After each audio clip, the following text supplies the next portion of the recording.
คำเตือนโปรดใช้วิจารณญาณในการรับชมเนื้อหาในคลิปเป็นการคำนวณคณิตศาสตร์ทางสถิติแนวทางที่ให้เป็นการสนับสนุนสลากกินแบ่งรัฐบาลประเทศไทยเท่านั้นนะครับไม่สนับสนุนสิ่งผิดกฎหมายสวัสดีครับเพื่อนสมาชิกครับคลิปนี้ครับเป็นสูตรแปะกงครับมาฝากกัน2ตัวบนครับนานๆที่จะมี2ตัวบนนะครับ17 มกราคมครับอีกแค่2วันครับวันนี้ก็เป็นที่15นะครับสูตรแปะกง2ตัวบนมาถึงแล้วเราก็มาเฉลยกันดูนะครับว่าสูตรคำนวณยังไงนะครับวิธีการคำนวณสถิติน่าสนใจมากน้อยแค่ไหน5งวดครับผ่านมาแล้วครบ2ตัวบนครับแคบลงมานิดนึง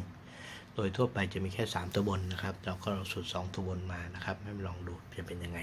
แล้วเรามาจับเป็นคู่กันนะครับจะได้สักประมาณ12ชุดนะครับลองดูนะครับแล้วก็หาตัววิ่งบนมาคัดเฟ้นสูตรมีว่าอย่างนี้ครับผมจะถอยหลังไป5งวดนะครับเราใช้หลักแสนบวกกัน2ครั้งครับ8บวก8บวกหลักพันกับหลัก10นะครับหลักพันเลข2หลัก10เลข6ครับผลรวมตัวนี้คือ24หลักแสนบวกกัน2ครั้งครับ8บวก8หลักพันเลข2หลัก10เลข6นะครับผลรวมคือ24บวก0คงที่ตัวแรกครับได้24เอาเลข4ครับ4เดินหน้า1เป็น5 5เดินหน้า2เป็น7 7เดินหน้า6เป็น13ใช้เลข3ครับ4 5 7 3เรามาชม2ตัวบนนะครับ7 5ครับมี7มี5ครบ2ตัวบนเรียบร้อยครับงวดต่อมาครับหลักแสนบวกกัน2ครั้ง9บวก9หลักพันเลข7หลัก10เลข7ครับผลรวมคือ32บวก0ได้32ใช้เลข2 2เดินหน้า1ได้3 3เดินหน้า2ได้5 5เดินหน้า6เป็น11ใช้เลข1 2 3 5 1 16พฤศจิกายนครับ017223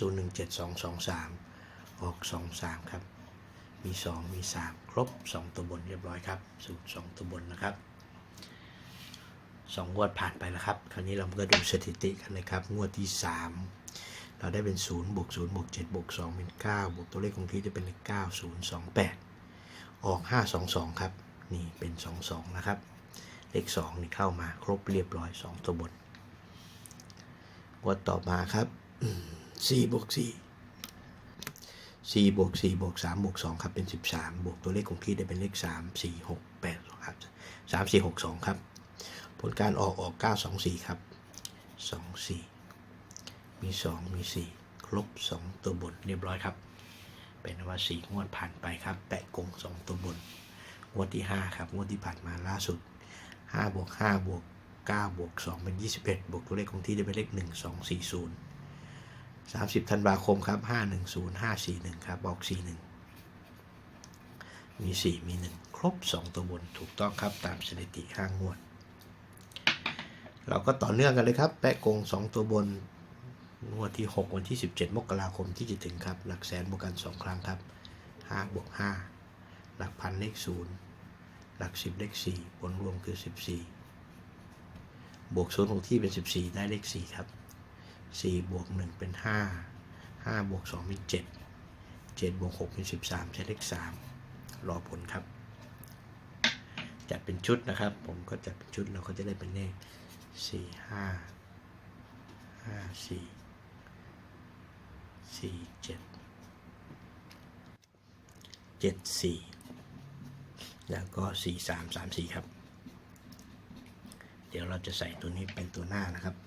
หลักร้อยเป็น3ตัวบนถัดมาก็เป็น57ครับ75 5335แล้วก็7337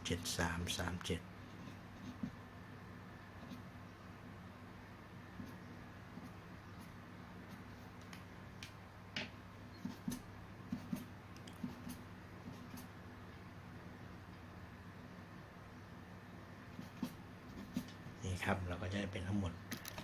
นะครับก็คร่าวประมาณนี้ครับสำหรับแปะกง2ตัวบนนะครับก็ฝากไว้นะครับสำหรับสูตรนี้ลองพิจารณาดูครับพบกันใหม่คลิปหน้าครับคลิปนี้สวัสดีครับครับท้ายนี้ก็ฝากคำเตือนไว้ครั้งหนึ่งนะครับก็ขอบคุณเพื่อนสมาชิกท่านผู้ชมที่สละเวลาเข้ามาเยี่ยมชม DTV หวยฟรี Channel ครับโปรดใช้วิจารณญาณในการรับชมนะครับเนื้อหาในคลิปเป็นการคำนวณคณิตศาสตร์ทางสถิติ แนวทางที่ให้เป็นการสนับสนุนสลากกินแบ่งรัฐบาลประเทศไทยเท่านั้นครับไม่สนับสนุนสิ่งผิดกฎหมายทุกกรณีไม่มีใครทราบได้นะครับว่าตัวเลขในการออกสลากจะเป็นตัวเลขอะไรเพราะเป็นเรื่องของอนาคตเหตุการณ์ยังไม่มาถึงนะครับมันไม่มีใครทราบได้ครับเพราะฉะนั้นเราต้องเข้าใจว่าตัวนี้เป็นแค่แนวทางและการเก็บรวบรวมสถิติเท่านั้นนะครับขอให้ท่านโชคดีเฮงๆนะครับเป็นกำลังใจซึ่งกันและกันโดยตลอดนะครับแล้วพบกันใหม่คลิปหน้าครับคลิปนี้สวัสดีครับ